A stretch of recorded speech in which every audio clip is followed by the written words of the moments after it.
Sir ಹೇಳಿ. ಅದೇ ನಿಮ್ಮಲ್ಲಿ ಕೆಲಸ ಮಾಡ್ತಾರಲ್ಲ ಗೀತಾ, ಅವ್ರ ಹಸ್ಬೆಂಡ್. ಓ ಹೌದಾ, ಬನ್ನಿ ಕೂತ್ಕೊಳ್ಳಿ.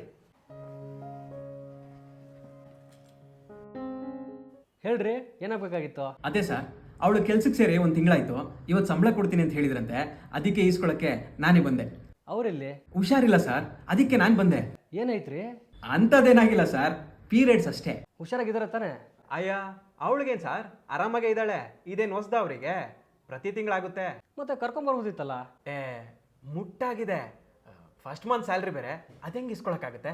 ಹಾಂ, ಏನು ಸರ್, ಏನು ಗೊತ್ತಿಲ್ಲದ ಥರ ಮಾತಾಡ್ತೀರಾ? ಮುಟ್ಟು ಅಭಿಷೇಕನ ಅಲ್ವೇ? ಈ ಟೈಮಲ್ಲಿ ಅವಳಿಗೆ ದುಡ್ಡು ಕೊಟ್ರೆ ಒಳ್ಳೇದಾಗುತ್ತಾ? ಅಭಿಷೇಕ್ ನಾನಾ? ಮತ್ತಿನ್ನೇನು ಸರ್, ಮುಟ್ಟಾದಾಗ ರೂಮಿಂದ ಆಚೆ ಬರಕ್ ಬಿಡಲ್ಲ ನಮ್ಮ ತಾಯಿ, ಗೊತ್ತಾ? ಅಡ್ಗೆ ಮಾಡಂಗಿಲ್ಲ, ಪೂಜೆ ಪುನಸ್ಕಾರ ಮಾಡಂಗಿಲ್ಲ, ಮನೆ ಕೆಲಸ ಮಾಡಂಗಿಲ್ಲ. ಮುಟ್ಟಾದಾಗ ಏನು ಮುಟ್ಟಂಗಿಲ್ಲ, ಶುಭ ಕಾರ್ಯಕ್ಕೆ ಹೋಗಂಗಿಲ್ಲ, ದೇವಸ್ಥಾನಕ್ಕೆ ಹೋಗಂಗಿಲ್ಲ. ನಾನಿಲ್ಲಿ ಬರ್ಬೇಕಾದ್ರೆ ಅವಳ ಮುಖ ನೋಡ್ದಂಗೆ ಬಂದಿದ್ದೀನಿ. ನಿಮ್ಮ ತಾಯಿನೂ ಹೆಣ್ಣೆ ಅಲ್ವೇನ್ರಿ? ಹೆಣ್ಣಿನ ಸಮಸ್ಯೆ ಹೆಣ್ಣಿಗೆ ಅಲ್ವಾ ಸರ್ ಗೊತ್ತಾಗೋದು? ಆಚಾರ ವಿಚಾರದಲ್ಲಿ ನಮ್ಮ ತಾಯಿ ತುಂಬ ಸ್ಟ್ರಿಕ್ಟು ಸರ್. ಏನ್ರಿ ತಲೆ ಇಲ್ದಂಗೆ ಮಾತಾಡ್ತಿರಲ್ಲ? ಕಾಲದಿಂದ ನಡ್ಕೊಂಬಂದಿರೋ ಸಂಪ್ರದಾಯ ನಮ್ಮ ಹಿರಿಯರು ಸುಮ್ಮನೆ ಮಾಡಿದಾರಾ? ಯಾವುದ್ರಿ ಸಂಪ್ರದಾಯ?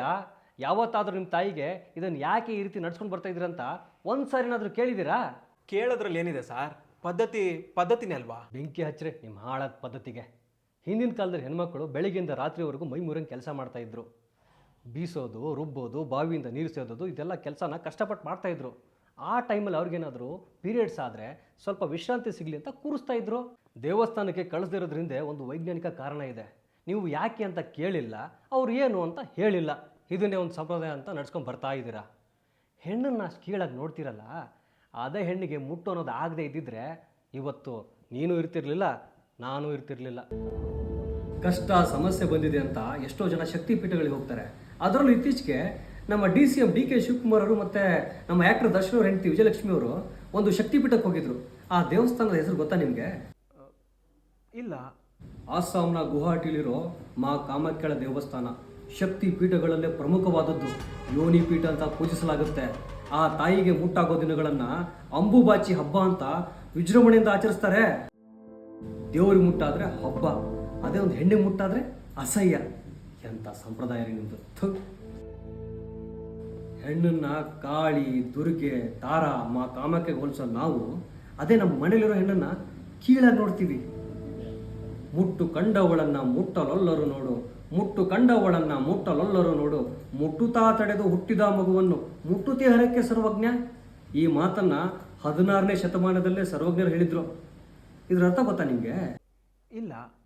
ಮುಟ್ಟಾದ ಹೆಂಗಸನ್ನು ಮುಟ್ಟೋಕೆ ಹೆದರು ಈ ಜನ ಅದೇ ಮುಟ್ಟು ನಿಂತು ಗರ್ಭ ಧರಿಸಿ ಹುಟ್ಟಿದ ಮಗುವನ್ನು ಎತ್ತಿ ಮುದ್ದಾಡ್ತಾರಲ್ಲ ಅಂತ ಆ ಕಾಲದಲ್ಲೇ ಹೇಳಿದರು.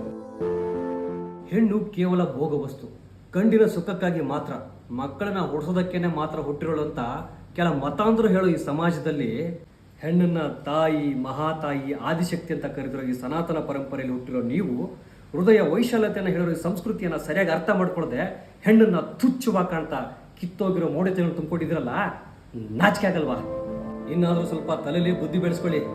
ಸರ್ವವನ್ನೂ ಅರಿತ ಸರ್ವಜ್ಞನ ಮಾತನ್ನೇ ಕೇಳದೆ ಇರೋ ನೀವು ನಾನು ಯಾರೋ ಪುಟ್ಗೋಸಿ ಹೇಳಿರೋ ಮಾತು ಕೇಳ್ತೀರಾ? ಹೋಗಿ ನಿಮ್ಮ ಹೆಂಡತಿನ ಕರ್ಕೊಂಬನ್ನಿ, ಅವ್ರ ಕೈಯಲ್ಲೇ ಸಂಬಳ ಕೊಡೋದು.